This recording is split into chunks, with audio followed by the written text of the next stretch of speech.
Dalam rumah tangga pasti ada masalah. Dalam rumah tangga pasti ada persoalan, ada masalah. Tidak ada orang yang berumah tangga tidak mempunyai masalah. Mau habib, kiai, ustadz, semuanya pasti punya masalah. Dan masalah ini oleh ulama sampai dirumuskan ada kurang lebih 8. Diingat, kurang lebih 8. Ada masalah intern.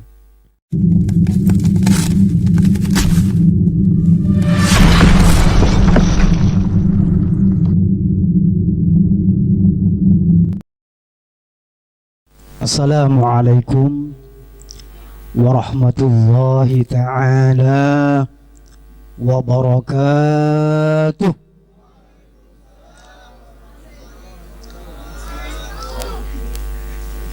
Bismillahi walhamdulillah, wassalatu wassalamu ala rasulillah Sayyidina Muhammad ibn Abdillah wa ala alihi wa ashabihi wa man tabi'ahu wa mawala wa la hawla wa la quwwata illa billah wa ba'du. Qala rabbi shrah li sadri wa yassir li amri wahlul 'uqdatam min lisani yafqahu qawli. Radina billahi rabba wa bil islami dina wa bi muhammadin nabiyya wa rasula. Rabbana zidna ilman warzuqna fahman. Allahumma anfa'na bima 'allamtana wa 'allimna bima yanfa'una wa zidna ilman ila ilmina. Amin amin ya rabbal alamin. Yang kami hormati para jamaah sekalian, wabil khusus Habibun al-Mahbub Al-Habib Mustafa bin Ali Al-Atas wa Habibun al-Mahbub Al-Habib Fuad Al-Idrus, sahih. Dan yang tidak lupa pula yang juga kami hormati para guru-guru kita, khususnya Kiai Haji Fakhrul Razi Khatib wal Ustadz Taufik Hidayat SPDI. Hampir lupa Ustadz namanya, panjang banget soalnya kan. Dan Ustadz Haji Yoyon Ansari, tidak lupa pula juga Ustadz Munir, Ustadz Razak, Ustadz Usmanain, Ustadz Albina, Utsman Albina, dan Ustadz Utsman Al-Muhayyar. Di mana beliau? Oh, ini di pojok. Marhaba Ustadz. Pertama-tama marilah kita panjatkan puji syukur kehadiran Allah Subhanahu wa ta'ala, yang mana alhamdulillah sampai saat ini kita masih dikaruniai nikmat sehat wal afiah, sehingga kita bisa berkumpul bermuwajahah di tempat yang insya Allah penuh dengan barakah ini dalam rangka tasyakuran putra daripada Haji Andi, tasyakuran pernikahan putra yang kedua yang bernama Abdul Munir Maharul Hidayat. Abdul Munir, bahaya. Mudah-mudahan rencana daripada sahibul hajat, yaitu Bapak Haji Andi, yang telah menikahkan putranya, yang insya Allah nanti resepsinya akan diadakan pada hari Sabtu. Kita bersama-sama doakan mudah-mudahan diberikan kelancaran oleh Allah dan kesuksesan, tidak ada halangan apapun. Lalu kemudian yang kedua, salawat berserta salam marilah kita haturkan kepada baginda kita, junjungan kita Nabi besar Muhammad sallallahu alaihi wasallam dengan mengucapkan Allahumma salli wa sallim ala Sayyidina Muhammad wa ala ali Sayyidina Muhammad. Para hadirin, saudara-saudara sekalian yang dirahmati Allah Subhanahu wa ta'ala, tentu malam ini adalah beda dengan biasanya malam Jumat yang biasa kita laksanakan. Malam ini Bapak Haji Andi mengundang kita dalam rangka tasyakuran anaknya yang disebutkan tadi, yang bukan Ustadz Munir, yaitu tasyakuran dalam rangka nanti resepsinya yang akan diadakan pada hari Sabtu insya Allah. Jadi mudah-mudahan sekali lagi acaranya nanti sama Allah Subhanahu wa ta'ala diberikan kelancaran dan kesuksesan. Amin. Amin ya rabbal alamin. Dan tentu karena malam ini adalah tasyakuran soal pernikahan dan tema pun juga harus sesuai atau muqtadal hal namanya, yaitu terkait dengan pernikahan. Bapak Kiai Fahru Razi nanti Ustadz katanya ada dua ini temanya, ada praktek, ada teori kata beliau. Oh, saya mau ngambil teori aja lah. Soal praktek kurang pandai soalnya. Ini bukan isapan jempol belaka, bener ini realita. Empiris dan nyata. Terbukti saya masih 3. Beliau sudah. Berarti soal praktek lebih pandai beliau. Tentu sesungguhnya bukan itu yang lebih penting. Ada yang lebih penting. Apa yang disampaikan oleh MC tadi, firman Allah Subhanahu wa ta'ala yang berbunyi wa min ayatihi an khalaqalakum min anfusikum azwaja litaskunu ilaiha wa ja'ala bainakum mawaddatan wa rahmah inna fi dzalika laayatin liqaumin yatafakkarun. Wa min ayatihi, di antara tanda-tanda kebesaran Allah Subhanahu wa ta'ala, an khalaqalakum min anfusikum azwaja, yaitu kami menjadikan kalian berpasang-pasangan. Litaskunu ilaiha, agar apa? Agar kalian menjadi tentram, menjadi tenang, menjadinya nyaman. Saya tanya sekarang, menikah enak apa tidak? Menikah enak apa tidak? Hah? Kok kayak ragu yang lain? Jangan-jangan kurang laki ya? Menikah enak atau tidak? Enak. Buktinya apa? Kita semua menikah. Kita semua menikah. Karena menikah itu adalah fitrah manusia. Orang yang tidak mau menikah berarti menyalahkan fitrah kejadiannya. Tidak hanya itu tadi, kata Allah Subhanahu wa ta'ala, litaskunu ilaiha. Enaknya itu agar kalian menjadi cenderung, menjadi tenang, menjadi tentram. Tentram dari apa? Dari perbuatan maksiat kepada Allah Subhanahu wa ta'ala. Karena soal perempuan ini salah satu manusia terbesar untuk kita berbuat maksiat kepada Allah. Agar kita tentram, nyaman, tenang. Tenang daripada fitnah-fitnah dan bahkan perzinahan. Ini tentu bagi orang yang beriman kepada Allah Subhanahu wa ta'ala. Tetapi kalau orang yang kurang beriman dan bahkan tidak beriman, pasti mereka lebih enak jajan di luar.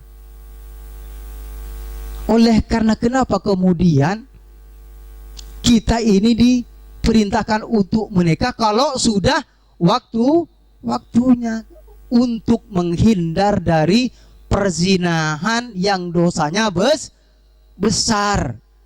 Zina mata, zina hidung, zina mulut, zina tangan, semuanya menjadi zina.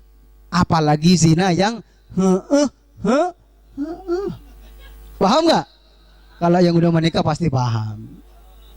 Ya, zina ini sangat besar dosanya, dan azabnya, siksanya akan ditampakkan oleh Allah Subhanahu wa ta'ala, baik di dunia ataupun di akhirat. Di dunia orang yang berzina, ya, kita tahu ada dua macam zina. Ada zina muhson, ada zina ghairu muhson. Zina muhson adalah zinanya orang yang sudah menikah. Apa hukumannya? Yaitu dirajam sampai mati. Kalau ada yang berzina, na'udzubillahi thumma na'udzubillahi min dzalik. Yang kedua adalah zina ghairu muhsan. Zinanya orang yang belum menikah.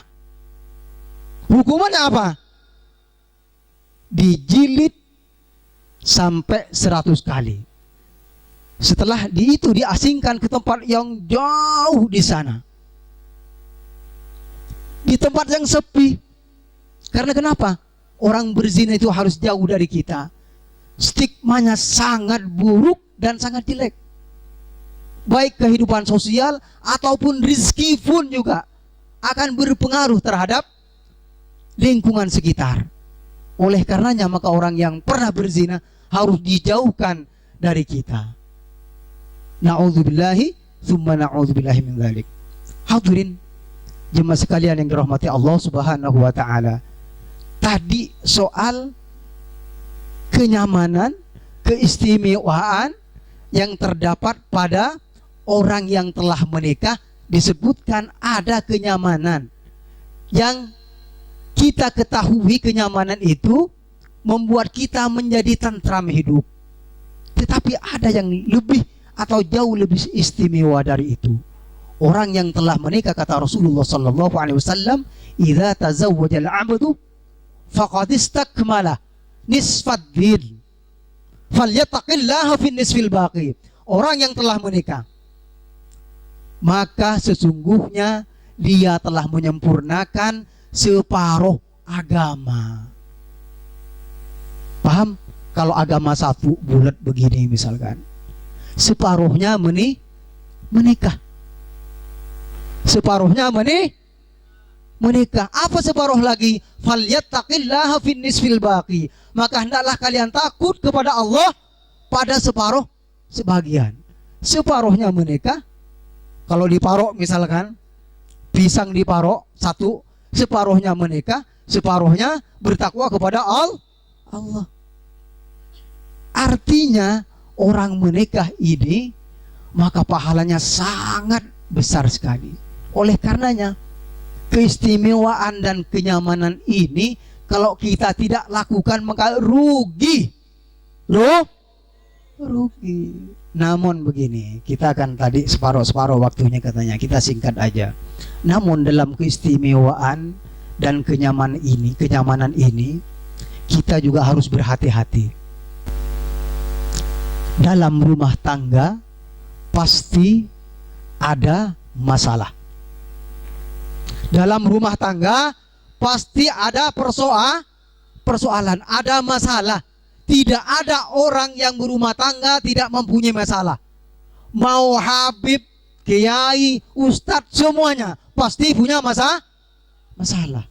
Dan masalah ini oleh ulama sampai dirumuskan ada kurang lebih 8. Diingat, kurang lebih 8. Ada masalah intern antara suami istri. Pasti punya masalah. Kira-kira ada nggak yang tidak punya masalah dengan istrinya? Istri tidak punya masalah dengan suami. Ada nggak kira-kira? Hah? Ada? Tidak? Pasti punya masalah. Yang kedua, pasti punya masalah dengan mertua. Mertua kanan dan mertua kiri. Sudah 3. Pasti masalahnya. Kadang-kadang yang sepele, misalkan soal air minum, itu jadi masalah kadang-kadang. Apapun itu akan jadi masalah dalam rumah tangga ketika kita tidak menyikapi masalah itu dengan baik dan sesuai dengan yang dianjurkan oleh Rasulullah SAW. Kemudian yang keempat, pasti nanti siapapun, mau pengantin baru, pengantin lama, siapapun yang akan nikah punya masalah dengan ipar. Pasti punya masalah. Dengan tetangga pasti punya masalah. Dengan saudara yang jauh pasti punya masalah. Ada 8 kurang lebih masalah itu. Namun kata ulama, bagaimana agar masalah itu tidak menjadi masalah dan bahkan menjadi ladang amal ibadah? Bagaimana caranya? Yang pertama harus bertakwa kepada Allah Subhanahu wa ta'ala. Kalau orang sudah bertakwa kepada Allah Subhanahu wa ta'ala, maka yang tadinya masalah itu tidak akan menjadi masalah. Tapi takwa gimana Ustaz? Takwa adalah imtithalu awamirillah wajtinabu nawahihi, mengerjakan seluruh perintah Allah dan menjauhi larangannya. Mudah sekali. Terutama yang harus dijaga oleh kita, yaitu imaduddin, tiang agama. Apa itu? Solat yang 5 waktu. Itu yang harus dijaga, benar-benar diresapi ketika kita melakukan solat yang 5 waktu. Itu tidak hanya kita wudhu donglet ke atas ke bawah solat, harus dimaknai. Solat kita harus benar-benar diresapi bahwa kita sedang menghadap Allah Subhanahu wa ta'ala. Ini kan yang ada kita wudhu, udah gitu wudhunya belum tentu benar lagi. Solat tidak jelas tuh maknanya, tidak jelas apa yang dibaca. Kadang-kadang Fatihah yang seharusnya dibaca 1 menit kurang lebih dibaca hanya berapa detik itu. Tahu apa yang dibaca? Padahal kalau mau baca ada aturan-aturannya, bacaan yang benar itu dalam Al-Quran. Ada hadar. Hadar ini yang paling cepat.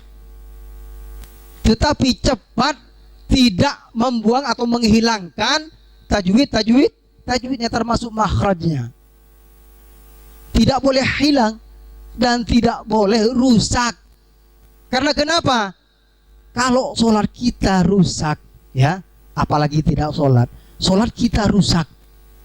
Kata Rasulullah sallallahu alaihi wasallam, awwalu ma yuhasabu bihil 'abdu yaumal qiyamah as-shalah, fa idza fasadat fa fasada sa'iru amali wa idza saluhat fa saluha sa'iru amali wa idza fasadat fa fasada sa'iru amali.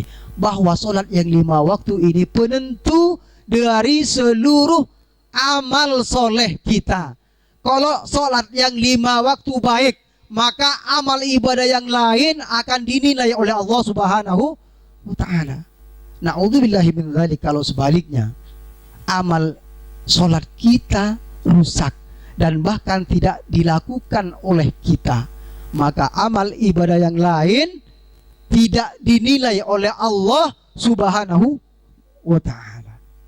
Na'udzubillahi summa na'udzubillahi min dzalik. Itu yang pertama. Yang kedua, cara mengatasi persoalan dalam rumah tangga itu. Ini saya jadi praktek kayaknya nih.